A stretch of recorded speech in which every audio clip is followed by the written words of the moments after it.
Hello friends, అందరికీ welcome to our channel Swathi cooking and vlogs. Friends, ఈ రోజు అయితే మన ఛానల్లో ఎంతో టేస్టీకరమైన గ్రీన్ చికెన్ అయితే మీతో షేర్ చేసుకోబోతున్నాం. రెస్టారెంట్ స్టైల్లో ఎలా ఉంటుందో ఈ ఒక్క చిట్కా పాటిస్తే చాలు, టేస్ట్ అయితే అలానే ఉంటుందన్నమాట. సో చూస్తున్నారు కదా ఎంత యమ్మీగా ఉందో.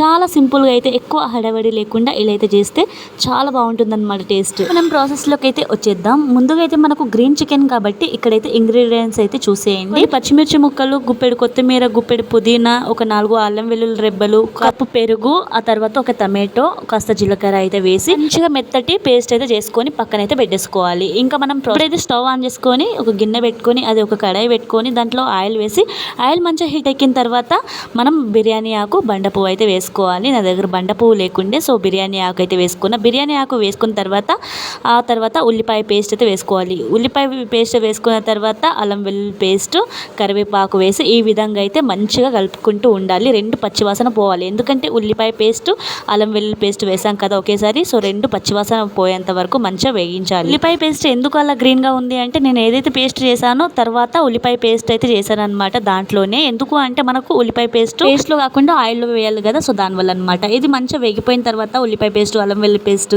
కరివేపాకు అవన్నీ వేసి వేయించుకున్నాం కదా. ఇప్పుడైతే పసుపు వేసుకొని మంచిగా ఈ విధంగా అయితే కలుపుకోవాలన్నమాట.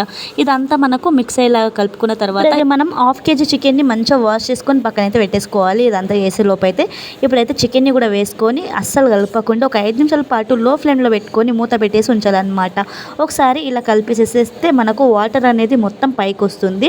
సగం అయితే మనకు ఈ ఆయిల్లోనే కుక్ అయిపోవాలి. ఈ వాటర్లోనే మనము చికెన్ వేసిన వెంటనే అస్సలు కలపకూడదు. ప్రతి వీడియోలో చెప్తున్నది, సో అది గుర్తుపెట్టుకోండి. ఇప్పుడైతే మనం మిక్సీ పెట్టి పెట్టుకున్న ఈ పేస్ట్ను కూడా దీంట్లో యాడ్ చేసేసుకోవాలన్నమాట. ఈ చికెన్లో పేస్ట్ వేసుకొని మంచిగా అయితే కలుపుకోవాలన్నమాట. సో చూడండి ఆయిల్ అయితే పైకి మనకు కలుపుతుండగానే వస్తూ ఉంటుంది. మీకోసం అయితే మళ్ళీ చెప్తున్నా గుర్తుండడానికి. మిక్సీ జార్ తీసుకొని పచ్చిమిర్చి ముక్కలు, గుప్పెడు కొత్తిమీర, గుప్పెడు పుదీనా, కప్పు పెరుగు, అల్లం వెల్లుల్లి రెబ్బలు, పెరుగు, కొంచెం జీలకర్ర అన్నీ మంచిగా వేసుకొని పేస్ట్ అయితే వేసుకోవాలి. సో ఈ విధంగా పేస్ట్ కూడా వేసేసుకొని మంచిగా కలిపేసుకొని వీడియోలో చూపిస్తున్న విధంగా అయితే మంచిగా కలిపేసుకున్న తర్వాత ఉప్పు, జీలకర్ర, ధనియా పౌడర్, కొంచెం కారం అయితే వేసుకున్నా. ఎక్కువ వేసుకోకండి, మీకు ఇష్టం ఉంటే వేసుకోండి, లేకపోతే స్కిప్ చేసేయండి. నేనైతే కొంచెం కారం అయితే వేసుకున్నాను అనమాట, పొడి కారం. తర్వాత ధనియా పౌడరు, గరం మసాలా, జీలకర్ర పౌడర్ ఇవన్నీ వేసుకొని ఈ విధంగా అయితే మంచిగా కలుపుకోవాలన్నమాట. కలుపుకున్న తర్వాత ఒక 5 నిమిషాల పాటు లో ఫ్లేమ్లో పెట్టేసి మంచిగా ఆయిల్ పైకి వచ్చేంత వరకు అయితే మూత పెట్టేసేయాలి.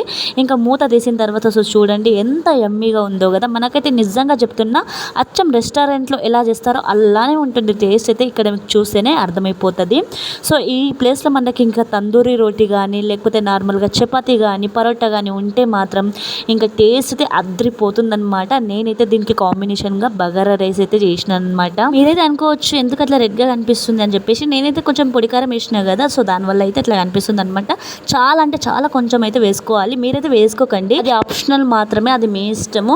ఇంకా వేసుకున్న తర్వాత మనం ఏదైతే మిక్సీ పట్టుకున్నామో అందులో కొంచెం అయితే పేస్ట్ ఉంటుంది కదా, దాంట్లో కొంచెం వాటర్ వేసి మంచిగా మిక్సీని కలుపుకొని సో ఈ విధంగా ఆ వాటర్ని కూడా వేసేసి ఇంకా మనకు తగినంత వాటర్ అయితే వేసుకొని మరీ సూప్ కాకుండా మరీ గట్టిగా కూడా కాకుండా నార్మల్ గ్రేవీలా ఉంటే సరిపోతుంది అనమాట. సో చూస్తున్నారు కదా ఇలా ఉంటే మనకు సరిపోతుంది. ఇంకా వాటర్ వేసుకున్నాం కాబట్టి ఇంకాసేపు అయితే ఉడకాలన్నమాట. ఇంకా దగ్గర పడేలోపు అయితే ఇంకా మనం మూత పెట్టేసుకొని ఉడికించుకుంటే మాత్రం ఇంకా చూడండి అద్రిపోతుంది మన కర్రీ అయితే.